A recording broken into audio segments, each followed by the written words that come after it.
കൊച്ചിക്കോണറിൻ്റെ മറ്റൊരു എപ്പിസോഡിലേക്ക് എല്ലാവർക്കും സ്വാഗതം. ഇന്ന് ഞാൻ ഉണ്ടാക്കാൻ പോകുന്നത് നല്ലൊരു മാങ്ങാച്ചാറാണ്.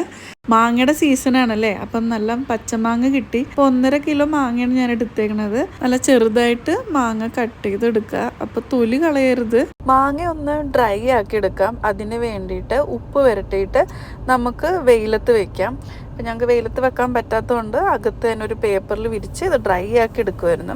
ഇതുപോലെ എടുത്തു കഴിഞ്ഞാൽ അച്ചാർ ഒത്തിരി നാൾ നിൽക്കുകയും ചെയ്യും, നല്ല ടേസ്റ്റും ആയിരിക്കും. 1.5 കിലോ മാങ്ങയ്ക്ക് 100 ഗ്രാം വെളുത്തുള്ളി ചെറുതായിട്ട് അരിഞ്ഞതും ഇഞ്ചിയും 100 ഗ്രാം ചെറുതായിട്ട് അരിഞ്ഞതും പച്ചമുളക് ഞാൻ 7 എടുത്തിട്ടുണ്ട്. വട്ടത്തിൽ ചെറുതായിട്ട് അരിഞ്ഞത് എടുക്കണം.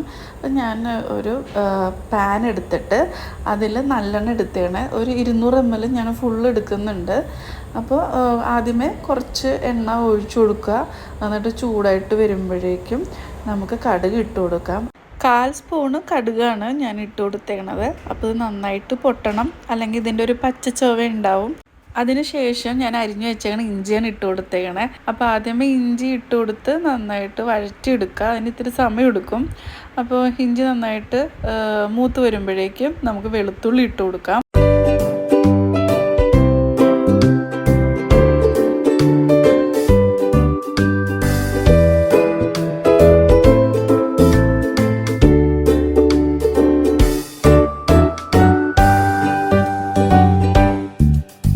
അടുത്തത് പച്ചമുളക് ഇട്ട് കൊടുക്കണം.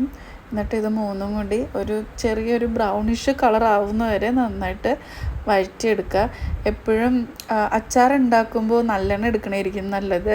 വളരെ എളുപ്പത്തിന് നമുക്ക് അച്ചാർ ഉണ്ടാക്കിയെടുക്കാം. പുറത്തുനിന്ന് മേടിക്കണം നല്ലതല്ല, നമുക്ക് വീട്ടിലുണ്ടാക്കുമ്പോൾ അതിനൊരു പ്രത്യേക രുചിയാണ്. ഇതിന് ഞാൻ പൊടികൾ എടുത്തേക്കുന്നത് 3 സ്പൂണ് മുളക് പൊടി എടുത്തിട്ടുണ്ട്. 1/4 സ്പൂണ് കായപ്പൊടിയും 1/4 സ്പൂണ് ഉലുവാപ്പൊടിയാണ് ഞാൻ എടുത്തേക്കുന്നത്. പിന്നെ ഒരു 1/2 സ്പൂണ് മഞ്ഞൾപ്പൊടി എടുത്തിട്ടുണ്ട്. അപ്പം ഞാൻ ഒരു 1.5 സ്പൂണ് പിക്കിൾ പൗഡർ ഇതിനകത്ത് യൂസ് ചെയ്യുന്നുണ്ട്. അത് ഓപ്ഷണലാണ്. അത് ഇല്ലെങ്കിൽ നമുക്ക് നല്ല രീതിയിൽ മാങ്ങാച്ചാർ ഉണ്ടാക്കാം. ഞാൻ പിന്നെ വീഡിയോയ്ക്ക് ആയതുകൊണ്ട് ഞാൻ കുറച്ച് ഇട്ടുന്നേ ഉള്ളൂ.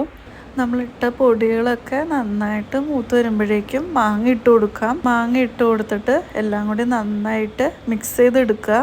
പൊടികൾ ഇട്ട് കഴിഞ്ഞാൽ ലോ ഫ്ലെയിമിൽ ഇട്ടിടണം നന്നായിട്ട് മൂപ്പിച്ചെടുക്കാനായിട്ട്, അല്ലെങ്കിൽ അത് കരിഞ്ഞു പോകും.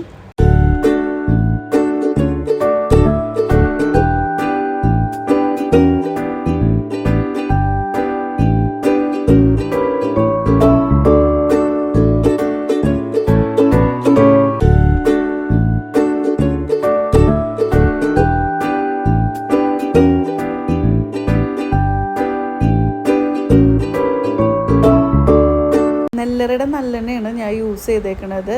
സൂപ്പർ മാർക്കറ്റിൽ നമുക്ക് ഒത്തിരി കമ്പനികൾ നല്ലെണ്ണ കാണും. അപ്പോൾ നമുക്ക് ഇഷ്ടമുള്ള ഏതാണെന്ന് വെച്ചാൽ ഉപയോഗിക്കാം കേട്ടോ. എപ്പോഴും അച്ചാർ ഉണ്ടാക്കുമ്പോൾ നല്ലെണ്ണ ഉപയോഗിക്കാൻ ശ്രദ്ധിക്കുക. അച്ചാർ ഉണ്ടാക്കിയതിന് ശേഷം നമുക്ക് നല്ലെണ്ണ ഒഴിച്ചു കൊടുത്തു കഴിഞ്ഞാൽ കേടുകൂടാതെ അതിരുന്നോളും. ഇന്നത്തെ മാംഗോ പിക്കിളിൻ്റെ റെസിപ്പി എല്ലാവർക്കും ഇഷ്ടപ്പെട്ടെന്ന് വിചാരിക്കുന്നു. മാങ്ങയുടെ സീസണൊക്കെ ആകുമ്പോഴേക്കും നിങ്ങളിത് വാങ്ങി വീട്ടിൽ തന്നെ ഉണ്ടാക്കി ട്രൈ ചെയ്യുക. മറ്റൊരു വീഡിയോ ആയിട്ട് കൊച്ചിക്കോണറിൽ വീണ്ടും കാണാം.